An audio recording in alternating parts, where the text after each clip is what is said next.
യശയ്യാപ്രവചനം 50:4. തളർന്നിരിക്കുന്നവരെ വാക്കുകൊണ്ട് താങ്ങുവാൻ അറിയത്തക്കവണ്ണം ദൈവമായ കർത്താവ് എനിക്ക് ഉപദേശത്തിൻ്റെ നാവ് തന്നിരിക്കുന്നു. അവൻ രാവിലെ തോറും ഉപദേശം കേൾക്കുവാൻ എൻ്റെ കർണം ഉണർത്തുന്നു. ദൈവമായ കർത്താവ് എൻ്റെ ചെവി തുറന്നു, ഞാനോ പിന്മാറിയതില്ല, മത്സരിച്ചതുമില്ല എന്ന് പറയുകയാണ്. പ്രിയമുള്ളവരെ, ദൈവവചനം നമ്മളോട് ഓർമ്മിപ്പിക്കുകയാണ്. തളർന്നിരിക്കുന്നവരെ വാക്കുകൊണ്ട് താങ്ങേണ്ടതിന് ദൈവമായ കർത്താവ് എനിക്ക് ശിഷ്യന്മാരുടെ നാവ് തന്നിരിക്കുകയാണ്. എങ്ങനെയാണ് അവൻ തന്നിരിക്കുന്നത്? അവൻ രാവിലെ തോറും എന്നെ ഉണർത്തുന്നു.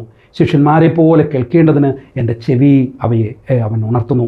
അവൻ രാവിലെ തോറും എന്നെ ഉണർത്തുന്നു.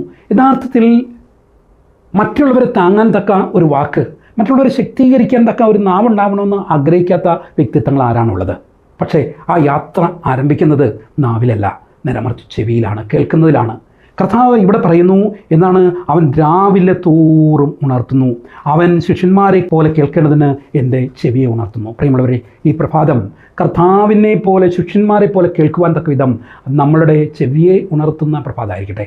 ദൈവവചനം കേൾക്കാൻ നമ്മുടെ ചെവി തുറന്നിട്ടുണ്ടെങ്കിൽ, ദൈവവചനത്താൽ പോഷിപ്പിക്കപ്പെട്ടിട്ടുണ്ടെങ്കിൽ, നമ്മൾക്ക് ഉണ്ടാകാവുന്ന ഏറ്റവും വലിയ കാര്യം എന്ന് പറയുന്നത് നമ്മളുടെ ജീവിതത്തിൽ ദൈവവചനത്താൽ നമ്മൾ നയിക്കപ്പെട്ടവരാകും, ദൈവത്താൽ നയിക്കപ്പെട്ടവരാകും. ദൈവത്താൽ നയിക്കപ്പെട്ട ഓരോരുത്തർക്കും കഴിയുന്ന കാര്യമാണ് തളർന്നിരിക്കുന്നവരെ വാക്കുകൊണ്ട് താങ്ങുക.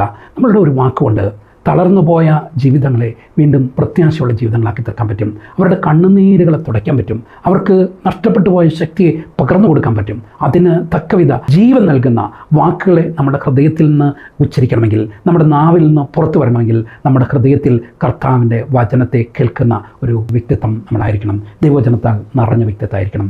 ഈ പ്രഭാതം അനേകരെ ശക്തിപ്പെടുത്തുന്ന, അനേകർക്ക് ജീവൻ നൽകുന്ന വ്യക്തിത്വങ്ങളാകുവാൻ നമുക്ക് ഓരോരുത്തർക്കും കൃപ നൽകട്ടെ. അങ്ങനെ ദൈവത്താൽ ഉണർത്തപ്പെട്ട പ്രഭാതത്തിൽ അവന് വേണ്ടി ഉണർത്തപ്പെട്ട വ്യക്തിത്വങ്ങളായി തീരുവാൻ ദൈവം നിങ്ങളെയും എന്നെയും സഹായിക്കട്ടെ എന്ന് ആശംസിച്ചുകൊണ്ട് പ്രാർത്ഥിച്ചുകൊണ്ട് എൻ്റെ വാക്കുകൾ ഉപസംഹരിക്കുന്നു. ദൈവം നിങ്ങളെ സമൃദ്ധിയായി അനുഗ്രഹിക്കട്ടെ.